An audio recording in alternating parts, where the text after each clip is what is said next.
What is up, everybody? It is time for a trade deadline special. Matthew Coller and Sam Ekstrom here from Purple Insider, streaming on the Bring Me the News channels as we discuss the trade deadline and what it means for the Minnesota Vikings and much more to come. Sam, already we've had a couple of trades go down. Von Miller is now a member of the Los Angeles Rams. There's lots of other rumors as we speak and as I drop my phone, so I'm going to have to reach down and get that in a second. I'm not trying to run away from trade deadline discussion. But let me just start the show by asking you, do you think by 3 p.m. there's a new Minnesota Viking player?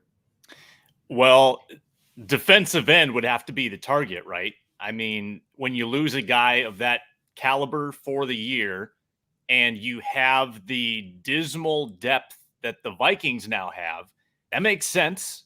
That makes sense to me. I don't think that's a position where you need to be so integrated in the system for so long that you can't come in and play. I mean, it's easier than the offensive line, easier than like a quarterback. I mean, you can come in and rush the passer. Now, Andre Patterson might have to relax a little bit. He might have to take his hands off and just let the guy do his thing, whoever it might be. Who might it be? I think that from the lists I've seen, there's not an abundance of disgruntled or, poorly utilized defensive ends out there. I've seen Clelin Ferrell on the list. He's kind of buried in Oakland right now, third year, former first-round pick, hasn't done a whole lot, and they've got Yannick Ngakoue, obviously probably blocking him a little bit with his snaps. And the Vikings kind of like those high-end first-round pick talents to see what they can do with them. That wouldn't shock me if they went after someone like that who's on a rookie deal, wouldn't break the bank, and I think you would get another 2, maybe 3 years of team control. That makes sense. And it comes down to draft picks. Are they going to be willing to part with something? And for someone like Clelin Ferrell, if Von Miller's not going for ones, if he's going for twos, then Clelin Ferrell is probably going for day 3 picks. You can afford that. And you can't be too attached to currency, right? The Rams have proven this. If you are serious about winning, you will part with what you need to part with. So that it would be the position that makes sense. Edge rusher. Patrick Peterson's probably coming back in a few weeks. I don't know if you need to go after a corner. What do you think? Yeah. Well, one, I guess I wonder if today they are waking up and regretting trading Stephen Weatherly for essentially nothing. Now, it's not that Stephen Weatherly was an impact player, but at least he was a player for this team, somebody who you could trust to take snaps, who understood how to play in the system and who had experience before with the Vikings. And now it's DJ Wonnum, and you ain't ever played before, guys. I mean, Kenny Willekes got his first snaps, and I thought that he looked okay in just a handful of snaps. Patrick Jones was injured, obviously, in practice, and so it's hard to say what his health is going to be. He's a third-round pick that has not been active on game day, and that doesn't give you a whole heck of a lot of confidence of having a defensive end rotation. Oh, and by the way, they didn't ever want Everson Griffin to play the amount of snaps that he's playing, and so their whole idea was, look, Everson Griffin might not be able to last 17 games of being this excellent if we play him 60 or 70 snaps a game. Well, you're going to have to play him now 60 or 70 snaps a game because there is no rotation anymore with Danielle Hunter out. So I think that going after a defensive end makes some sense. Now, the comparison to the Rams, unfortunately, though, is that the Rams are a real contender and the Vikings are not. Mm-hmm. And, you look at Denver and they bring in Weatherly for, again, nothing. So that's fine. He's just a placeholder, a filler, somebody that they're familiar with. And, that wasn't any kind of big deal for Denver. They weren't in buyer mode. But you look at what they're doing otherwise, trading away Von Miller, who's having a good year. Kyle Fuller, they're putting his name out there everywhere, trying to make a trade for him. And the Denver Broncos are 4-4. They have a better record than the Minnesota Vikings. And they're saying, look, some of these things that are not nailed down, we should probably start moving on from because we're just not going to win the Super Bowl this year. So if we can get some draft capital. Now, I don't think the Vikings are in a position to do that, but it sort of shows you the difference between a general manager who's in his first year there saying, who's going to be here in the future? Maybe we make the playoffs. Maybe we don't. who even really cares? That's not the goal. Versus the Vikings, where we're talking about how are they going to fill Danielle Hunter's spot. And I also thought that watching Cam Dantzler play the other night, there is a case for a cornerback. I mean, he misplayed the ball, and it was a great catch by Amari Cooper, but he misplayed that ball. And I saw a breakdown from Darius Butler about how he got caught in between trying to play the ball and the man and didn't play anything and let Amari Cooper catch that ball in the back of the end zone. Mike Zimmer has at no point been happy with the play of Cam Dantzler, so it would not shock me if they tried to hunt around and find somebody else to fill one of those spots. The only thing that you think about is if you trade away any assets at all, you've already given away a fourth for Chris Herndon. And I know, we can get these back and so forth. But if you're trading away thirds, fifths, I mean, you're going to have a pretty light draft class coming up. And that might not matter to Rick Spielman and Mike Zimmer because they might not be here if they don't make this type of move. So I wouldn't be surprised if in the coming hours we do get an additional defensive end or an additional corner. I would say from my perspective though, Sam, I don't think they should do that. And if anybody comes calling on some of their players, I think they should listen. You know, the irony about these depth issues, and I wrote about this yesterday on the website, is that it's a little bit self-inflicted with the Weatherly trade for peanuts and Mike Hughes. I couldn't believe my eyes when I looked at Mike Hughes' PFF numbers based on how bad the Kansas City defense is. I assumed that he had been struggling, but I went through the Mike Hughes game log. He's been really good. He's been good in maybe all but one game he got kind of beat up on, but he's given up less than 30 yards in 5 out of 7 games. He's the 29th ranked corner out of 125. I mean, you would have loved to have that, and you gave him up for nothing. For nothing. That would have been a nice little ace in the hole to have that kind of depth corner. So bringing it back to what you were talking about, selling, Mike Zimmer seemed to put that to bed last week. And he was asked directly, does the result of the game influence what you'll do? And he said no. So that tells me that they're not really interested in selling. But things can change. We've said this already. That was the type of game that can change your mind about things. It can influence, the GM, ownership, whatever. But assets to sell. Does anyone kind of strike you as a sellable asset at this point?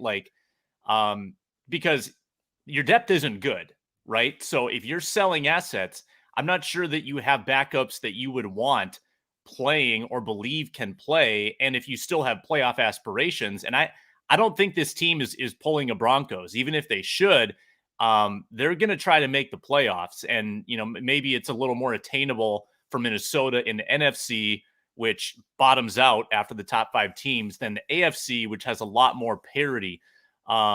I can't think of a whole lot of names that, are going to not only attract attention, but also be realistic to part with. Yeah, you're right. Usually when you look for guys who are going to be traded, it's this guy is disgruntled because he's not getting enough playing time, or this team has totally hit the skids and they have no chance at the playoffs. The Vikings still have a halfway decent chance at the playoffs. However, Russell Wilson coming back, Jimmy Garoppolo getting healthy, all of a sudden you're hearing some footsteps, and even Justin Fields looking pretty competent last week. That should concern you a little because you're right there with them in terms of record-wise, and we've seen the Chicago Bears come from behind and get into the playoffs in recent years over the Vikings. But I guess there's 2 ways to look at this. Is how would you handle this if you were a first-year GM, and how would you handle it if you're a GM that is probably going to be let go at the end of the year if you miss the postseason?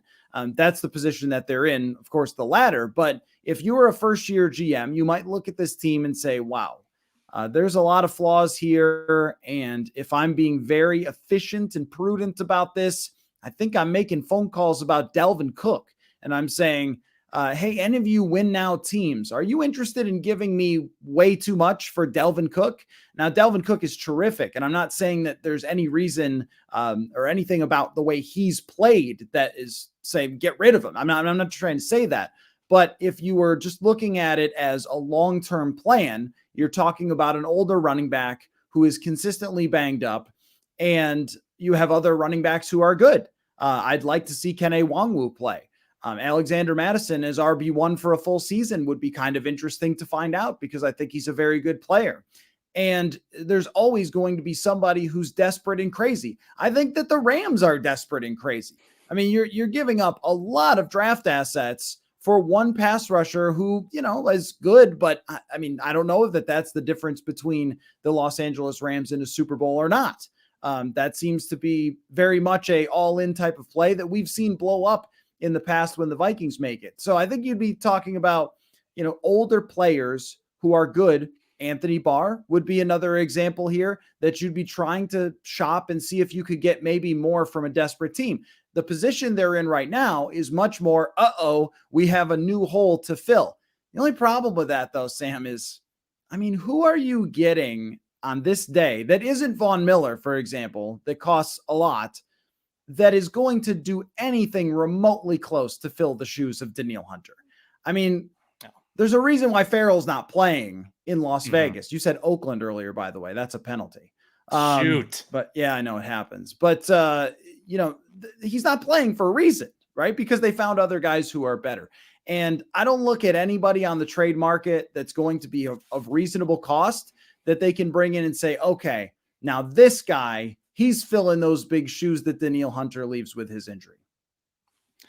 Yeah, I mean, the trade deadline is imperfect, right? It's not like baseball where there are typically half a dozen teams that are pretty willing to part with stars, where it's a sport where you get a million years of like cheap team control over these guys. No, I mean, if you're a star in the NFL and you're young, I mean, you're probably untouchable. If you're a star and you're older, you're probably expensive. And if you're not a star, then are you going to be better having to learn a new system overnight? Probably not. So it's very hard to make these deals and get more out of the player than they were producing, unless they were just completely buried. And they actually, if they happen to be like the third pass rusher in a rotation where the top two were amazing and they're just like this hidden commodity. I don't know if Cleveland Farrell is that guy though. I was thinking as you were talking about, if you were a first-year GM, moves you would look at, you know who would be squarely on the block in Minnesota if he hadn't signed an extension would be Harrison Smith. I think going into a contract year, someone that maybe you would, I don't know if he would request the trade, but you would certainly look at what he could bring in terms of return, and giving him the opportunity to maybe chase a ring would have made a lot of sense. But now with that 4-year extension, that's probably not happening. Alexander Madison is probably an underutilized talent on the Vikings, but running backs, especially non-star running backs, aren't going to fetch much on the market, probably like a 4th-round pick. And hey, the Titans found Adrian Peterson on the street, so they're going to be all right. They obviously didn't need someone like Madison. So it's hard. It's hard to get something. It's hard to give something. There's only a handful of guys that really are going to make a difference out there. So to be involved in one of those deals, it has to be sort of the perfect storm. And it seems like the Rams kind of, got in on something pretty good here to have someone who was attainable off of a 500 team. The Rams just don't want to make picks next year. They don't want to even deal with the draft. They're saying, if we win a Super Bowl this year, none of it matters. It's all gravy if we win the Super Bowl. And they clearly think that they've figured out a way to team build, and it's cutting edge and it's unique, but they do not value draft picks. The Vikings value draft picks a ton, especially this front office. And I think that probably inhibits them from making those type of splash deals at the deadline. Yeah. Do you think that sometimes, because I do, that sometimes the Vikings that just contradict themselves, though, like they throw away draft picks sometimes in trades, like Chris Herndon or Yannick Ngakoue, Yeah, and then at other times, especially on draft day, it's like, we're going to trade up for Justin Fields, but only if we completely rip off the Carolina Panthers. And we're going to trade back and eventually take Christian Darrisaw, but only if we're completely ripping off the New York Jets. That it's sort of an odd way of handling it. And, I look at this roster right now, and you mentioned Harrison Smith. I think there's an interesting discussion there about last year we criticized them a lot for being 1 foot in and 1 foot out of the 2020 season. And they did things like franchise tag Anthony Harris and sign Michael Pierce when they knew that it was not going to be a great defense. In fact, there was a very, very low chance with all those players leaving that all of a sudden all the young guys they wanted to step in were going to work. And yet they still kind of gave it a shot to try to, trade for Ngakoue. And then Ngakoue was okay, but they didn't like how he fit with them. So they got rid of him. And now he's very good for Los Angeles, which is sort of an odd thing to talk about too. But even this offseason, so we said much more, okay, they're all in because they're signing all of these guys. But a move like Harrison Smith, signing him to a long-term contract extension, it always struck me as odd, like just an odd decision. Why did you have to do it right now? Why did you have to give him top dollar when nobody else was negotiating against you? And I think that when you add up all of the moves of this front office and let's say you put them all out on a sheet of paper and you got a big old Sharpie and you started circling ones that were efficient, like that you could make and argue, hey, this is a really efficient move by this front office. How many would you come up with?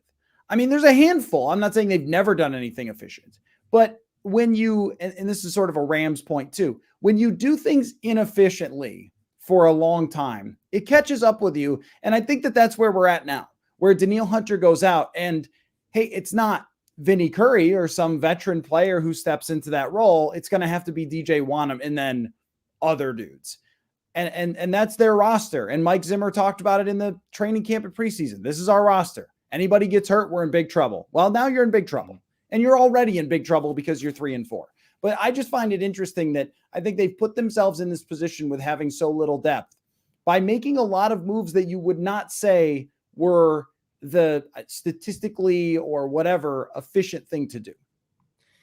Yeah, they're over-invested at the wrong positions, which we've talked about. I mean, a little ad nauseum probably, but they're paying the most to linebackers, I think, in the NFL, according to Over the Cap. They're paying a ton to a running back, which I think is by definition a little inefficient. When they were paying 2 safeties last year, big money, that was very inefficient. Now, speaking of efficiency, the Xavier Woods contract looks excellent. Great move. Yep. Cheap, effective, like that. He's a good safety. And I think they'd be set up well at safety if they hadn't done the extension. But it is a little Rudolphian in that it's a 4-year extension that they can pretty much get out of whenever they want without paying massive penalties. I think it's $7 million dead after this year, that's eatable. You can eat that at any point going forward and you can survive. Like if you need to part ways with Harrison Smith, that's all right. So I'm not as offended by that deal, but I think, maybe extending guys one too many times, giving them too much money, and just really, really hesitating to let anybody walk who's been part of the organization. Mike Zimmer, I think, values greatly having captains or leaders that have institutional knowledge as sort of the foundation of his team. He always talks about, bringing the captains into the office to send a message that they can then disseminate to the rest of the team. I think that's something that's really important to him. The organization likes to reward their own players, sometimes to a fault. I mean, I think that a handful of those last offseason deals that they signed later in free agency were actually really smart. We knocked them early in free agency for overspending at defensive tackle, but they deserve praise for some, like the Everson Griffin deal was great. The Woods deal was great. The Vigil deal was great. The Breland attempt, I think, was good. The player hasn't been great, but I don't hate a lot of those deals. Even the Mason Cole thing, seems to be a little better now in hindsight. But yeah, when they've extended their own guys, that's usually been the problem. Yeah, and I think what you're talking about there too is also, and Xavier Woods has been good. He's been above a replacement level player. So I don't mean to insult him specifically, but you're talking about a lot of guys who just don't make that big of a difference. And I even mean the guys they paid a lot of money. Delvin Tomlinson, Patrick Peterson, They have not made a big difference. And Tomlinson's been good, and Peterson was okay. And they just didn't really change what the Vikings defense is. And someone like Bashaud Breeland, if you take all of these bets, one's going to hit in Woods and one's not going to hit in Breeland, but you need them all to hit. And if you remember, even months ago, I was saying to you before the season, hey, what are the odds that 50% bets hit? Well, it's not very good. And that's what we've seen, is that the Sheldon Richardson bet did not hit, but the Xavier Woods bet did hit, right? And the minute they've had injuries, they have not been able to replace those players, in part because they've missed on a lot of draft picks, which, is the position they put themselves in by spending all of this money on star players all the time. And so, giving out the Harrison Smith, well, yeah, I mean, it's not horrible in terms of the dead cap, but the problem is they have a bunch of guys who are not horrible in terms of the dead cap. And that's what happened last year, where it's like, well, Linval, okay, we got to cut him. Everson, we got to cut him. Xavier Rhodes got to cut him. Oh, it's not horrible in terms of the dead cap, but it's like, well, but it adds up though, if you keep signing these deals. And the same thing goes for, signing a running back to an expensive contract. And then, your guard is a guy who moved in from tackle and holds on every play. It's just, these sort of moving parts. I think that when you have a quarterback as expensive as Cousins, you have to be very sharp, and they have not been. They have been sometimes and then not other times. And so as we come to the deadline here, that becomes very difficult to figure out, like, are you going to be sharp here and do what I think the efficient thing would be, which is to say, the impact that Dalvin Cook has on this team is probably overrated, as great as he is. And once again, I just want to make that very clear. I think he's one of the best players in the NFL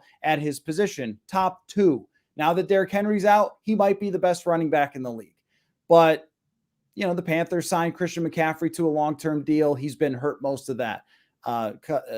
Cook has been banged up for most of this year. How many football games has Dalvin Cook had a huge impact on this year? He did not against Dallas. I can count one.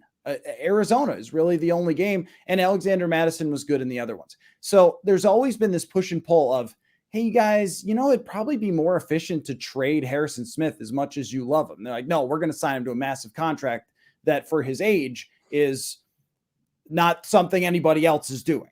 And the same thing goes for a running back, where a lot of the smart football world says, hey, maybe it's not a great idea to sign a running back who's been banged up a lot to this huge contract. And even in his best years, your offense isn't that good.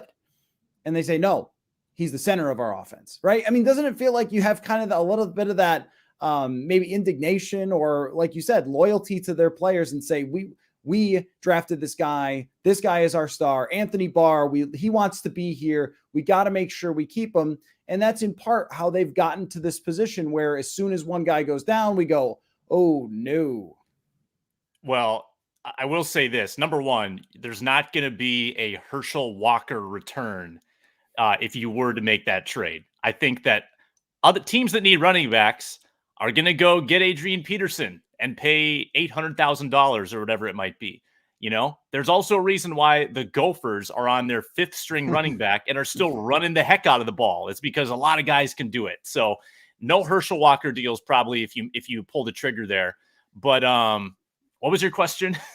I don't know that there was one. It was just maybe a rambling about how inefficient I remember my point. My point. I apologize. So if this regime is short-lived, if they bring in somebody new to make the decisions and they are a little more forward-thinking and analytical and efficiency-minded, they're going to look at this situation and analyze it. And there might be a serious exodus, because they're going to say, well, you've built this run-first team and you're super invested in your running back. All right, we got to change that up. You're paying two nose tackles, $20+ million. What do we have there? They're just going to look at all these inefficiencies on the books, and I would assume take fairly drastic measures to change that up. And, who knows? Someone might come in and say, oh, Adam Thielen, that it means nothing to me that he's local. It means nothing to me. That might be an onus on our salary cap. Like those kind of decisions, though cold, those players don't resonate with a new regime. I think of Bill Guerin with the Wild. I keep using these, inner market analogies, but he came in, looked at all these institutional players and said, get rid of them. Get rid of them. We're doing something new.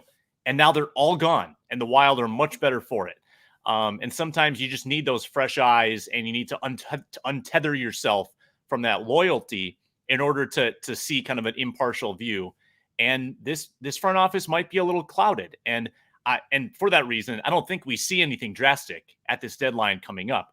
But at some point, if there's a changing of the guard, it might be very drastic very quickly. Yeah, we could have another 2020 offseason where a lot of things change very quickly if there is a change in who is operating this football team. So let's talk about that. Let's go forward here in our discussion and assume that they do not make a massive trade. If they do, I've got right here on the old cell phone, Who's going to break it? Schefter, Rappaport, Pelissero. Where's your money on? I have the updates for Schefter. So Okay. that's who I'll see it first, but I don't know who will have it first. Anyway, so if my phone goes off, then we'll discuss whatever massive trade. But for the further discussion, let's assume that they don't make a huge trade that's going to completely alter their fates for the 2021 season. How many wins do you think the Minnesota Vikings end up with this year, Sam? Good question. I'm gonna answer that assuming that the pieces stay intact and that there's not any kind of send off with talent. Detroit, Pittsburgh, pretty winnable. Chicago, winnable twice. Maybe they steal a game. Maybe they blow a game. Probably 8. I think 8. I mean, I think here's the problem. I can't trust the Vikings to win home games anymore. You need to win those games at home when you have beatable opponents. They've already blown 2 of them. I can't trust them to beat teams at home, good or bad. And I can't trust them to beat just generally bad teams anywhere because they've proven they can't do that either. So how am I going to look at the schedule and write in ink any gimme victory? There are none because the Vikings have not earned the right to etch in stone, we win that game. Not even Detroit at Ford Field. Like, I'm not even willing to go that far. So if every game is a coin flip, you're probably going to win 50%. I'm not willing to give them any more than that. That probably means you beat Detroit, you beat Chicago once or twice. Maybe you beat Green Bay once or twice, probably once. Pittsburgh is winnable. Chargers are winnable. But I'm not going to say that they're better than a 50% bet in any of those games. So 8 feels like a bit of a ceiling to me. And if it's 9, I guess you count up the wins and see if you're a playoff team. But it's hard to be that optimistic. So remember, I did a little research on what teams' final record usually turns out to be when they go 3-3, and it's 8-8. So the same sort of thing is if 6 games through you're winning 1 and losing 1, then that's probably who you are. Now, of course, there have been outliers to that, teams that got really hot after going 3-3 or had an early injury or something, and then all of a sudden got on fire. But I think 8-9 is the safest pick here for the Vikings. They probably, like you said, I mean, these next 2 games, there's probably a steal in there, maybe lose to the Packers, but then you beat Pittsburgh because Roethlisberger can't throw the ball anymore or whatever. It's going to go back and forth. And also another thing that I looked into earlier this year was home field advantage is no longer the advantage that it used to be even a few years ago. So when the Vikings talk about, well, we've got, US Bank Stadium. Yeah, I think it helps. But especially the other night when the fans aren't really into it and they're frustrated, and a lot of the fans sold their tickets because they thought, I don't know. It's just not an exciting team. We want a trick or treat. Right, exactly. Then you end up with a home field advantage that is not the same as when you are a 13-3 team playing against the New Orleans Saints in the playoffs. That was the quietest I have heard the building, save for when there were no fans, since it opened. I can't remember a game other than, when they were getting blown out against Indy or something in 2016. But even from the very start, it was just not the same atmosphere that it usually is in US Bank Stadium. And I think that speaks to how people feel about this team in general. And an 8-9 team, I don't know that says anything other than that's kind of who we thought you were. And now another direction is needed. And the reason I say this is the noise is starting to creep up, Sam. I saw in the Defector, our friend Drew McGarry, who follows Purple Insider, by the way, and he wrote, this is it. This is sort of the end of the line for Mike Zimmer. And I saw I think it was The Athletic, that they wrote about Zimmer's decision-making and how it was costly against the Dallas Cowboys. Like, they've gotten wind. There were a lot of people who I think thought the Vikings could overachieve this year or be very, very good. I remember some prognosticators thinking they could have the number 1 defense in the league. Well, they're 12th, kind of, just right in the middle as they usually are. What do you make of that, Sam, that now the national media is starting to discuss the vaunted hot seat for Mike Zimmer? Right. It is hard to ignore. And if you're ownership, it's probably pretty hard to ignore too. And I can't believe that they wouldn't have thought of it themselves without the coverage. I mean, that has to cross your mind when you witness what happened last year. You kind of go all in this year with all of those 1-year deals, and you construct this team built to win with veterans. You got rid of the youth excuse that you had last year. That was not an excuse. You've had a couple of years in this system offensively. You've got a lot of the same offensive players back. And then when the coach, when his decision, specifically the double timeout, directly contributes to a loss, when the defensive collapses contribute to multiple losses late, yeah, that's awfully concerning. So I think there's some validity to it. Have I laid out on this podcast yet my parallel to 2010? I've said it on radio hits, but I'll just lay it out again briefly. I think I did on Sunday. The Wilfs did fire Childress. Oh, sure. Mid-season. Yeah. You did, and they could be in the same boat.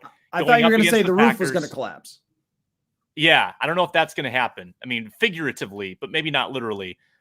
They could be going against the Packers at home, 3-6 record, which I think is the exact scenario that got Childress fired because the Packers blew him out of the building. I think that could set up identically to 11 years ago, which would kind of be incredible. Let me pose this to you. If he goes down, if Zimmer goes down, does Patterson fill the spot? And is there any possible longevity to him being the head coach? Yeah, I think if you get to that point, if they do not turn this around really quick, I mean, my dog Nora could fill that spot. I mean, that's just where you're at as a franchise. It just doesn't matter. Andre Patterson is not, to me, a guy you're looking at and trying to evaluate. I know that a lot of people love and respect Andre Patterson, and I think that the players would try for him, but that's not what you're looking for. You're not looking for Mike Zimmer's right-hand man. You're looking to move on and do something very different from what Mike Zimmer has been doing. And I have laid out on the show before that it's a dangerous game. I mean, when you move on from a coach that knows what he's doing and is generally functional and competent. But there have been, I think, a lot of times this year where I have felt like some of the same buttons that Zimmer pushed in 2016, 17, 15, those years, I'm not sure that they work. And one of the biggest things for evidence-wise, I guess there's two things for me. One is that when they run the football is just very bad. They are, in terms of expected points added through the run game, despite running in terms, good for yards per attempt, they are one of the worst in expected points added, which means they're running at the wrong times, which you have, both written and groused about in the press box many times. But you're right. I mean, you're dead on that they're running at the wrong times. And that's always been we've got to run the football. We've got to run the football. But they're just not making the right efficient choices there. And that's sort of the theme of the show a little bit. There's also the in-game decision stuff, which I feel like has been probably the worst this year since I've covered Mike Zimmer. And maybe it's just more noticeable because the rest of the league is starting to get it right at a much higher rate. And it used to be kind of sometimes they get it right, sometimes they don't. But these sort of coin flippy decisions where it's whatever I feel like doing at the time, that's not really what other teams are doing. And watch Baltimore this week. They'll get it right 100% of the time. And when other teams are getting it right 100% of the time, and you're getting it right 50% of the time, I mean, you're just losing points. And so I feel like we've talked about Zimmer adapting his defense, which he's done many times and done a good job of. But I don't think that there's any adapting the like set in stone football philosophies and it's starting to show more than it showed before. Well, I think the game has changed in his 7 years, 8 years as head coach. I mean, in 2014, we know that his defense can feast on statuesque, immobile quarterbacks all day, right? And as the league has evolved, his defense has not really found a way to pin down the new archetype of quarterback. Quarterback play is better all around the league, which makes it harder for like a defensive minded coach to sort of keep that calling card as a shutdown defense. We've seen that get exposed time and again. And I think the defense has been pretty good this year. I don't think it's the reason they're losing all these games. But the decision-making has been poor. And I think that's probably a bigger knock even and more noticeable than some of the defensive miscues. And those are the things you count on Zimmer for, defense and decision-making. And if it's not good, then his greatest value gets depleted. So I believe that there are intelligent people probably in the Wilfs' ears telling them these things. I don't think ownership is on PFF a whole lot. I don't know if they're reading about EPA. I don't know if they're reading, on Twitter, looking at the fourth down bot. They might, believe what they're being sold about this being the philosophy, defensive minded. And I don't know whether they like that or agree with that or not. I don't know what they're thinking.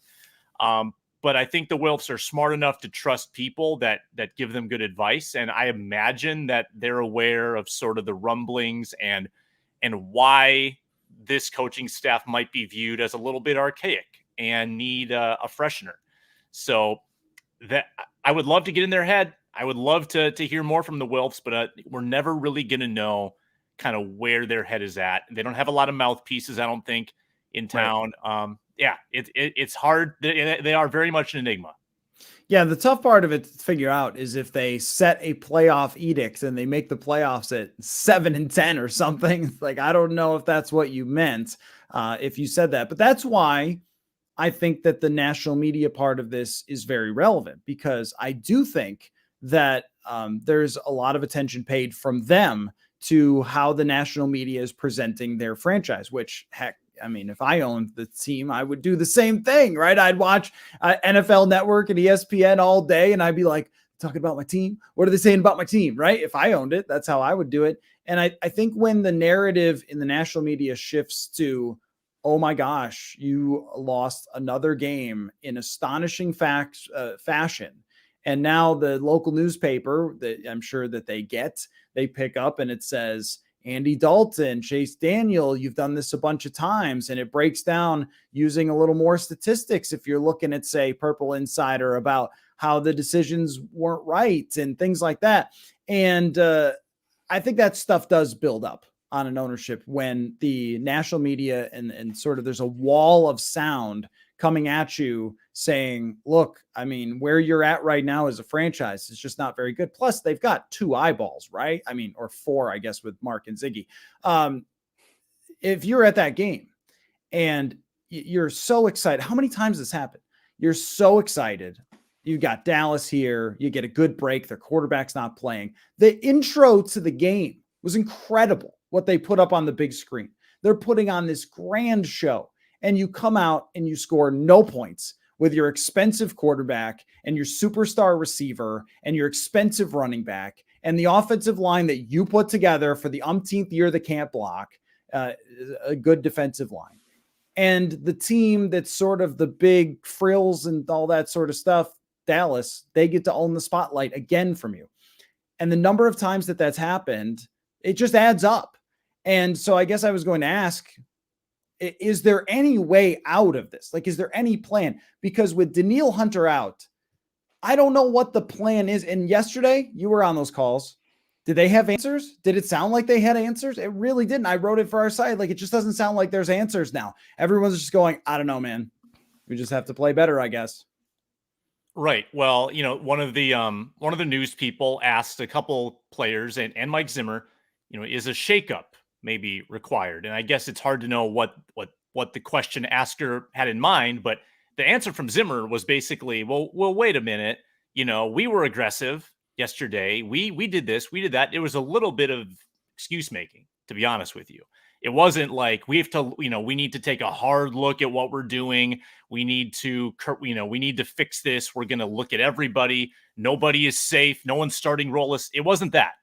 It was sort of like, well, my defense basically did what it needed to do. The offense tried to take shots and they took it away. Kind of a little bit of, well, throw my hands up. We got nothing. And you pointed that out right away. You said the players were as down as we've seen them. Energetic guys, Dalvin Cook, Everson Griffin, guys that typically are pretty excitable, talking to the media, who have a big voice in that locker room. They were really down. In light of the Danielle Hunter news, I think that was sort of the newest thing that had just been released, was that information. Mm-hmm. Yeah, and a loss like that coupled with an injury loss on top of it, like losing Hunter, yeah, that's devastating. And if you look at what's happening to this defense with the sudden sort of atrophy of their best corner out, their best or their biggest run-stopping defensive tackle's been out for a month, and their best edge rushers now out. This is 2020. This is what happened. The defense, I think, was like, had a stretch where they were kind of respectable, and then they just started getting hit with all these injuries piling up, and then the defense became unrecognizable. And that's when it got embarrassing. And I don't know if they're headed for further embarrassment, but this defense and this team looked a whole lot more dangerous with Pierce, Peterson, and Hunter than it does with Wanham, Watts, and Dantzler. And Mike Zimmer knew this. I mean, he knew this going in, and sort of, in a way, dropped some pebbles on the ground to remember, right? To follow back to, oh yeah, Mike Zimmer said you guys don't have any depth, because, I mean, this is a Mike Zimmer thing, right? Of just sort of like doing for the people who are watching us, kind of like, I see what you're saying with well, we tried to be aggressive. Like, I see what you're saying. You're saying that the quarterback wouldn't throw the ball. And then you have the quarterback saying, well, it's his problem if he's going to screw up the timeouts. That's not my deal. I mean, you ever watch The Godfather? You ever seen The Godfather?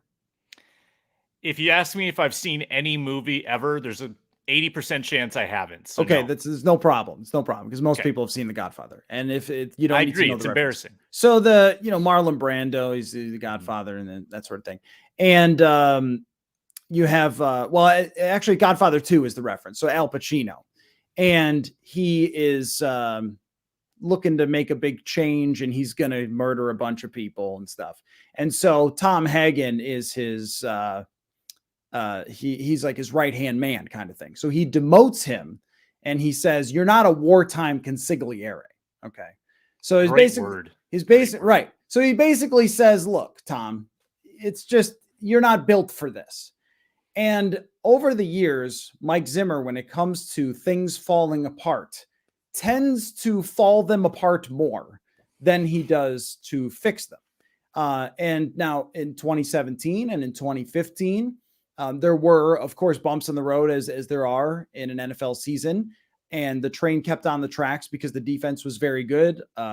Bridgewater emerged. Their running game was one of the best in the league, 2015. And then 2017, Case Keenum sort of comes out of nowhere.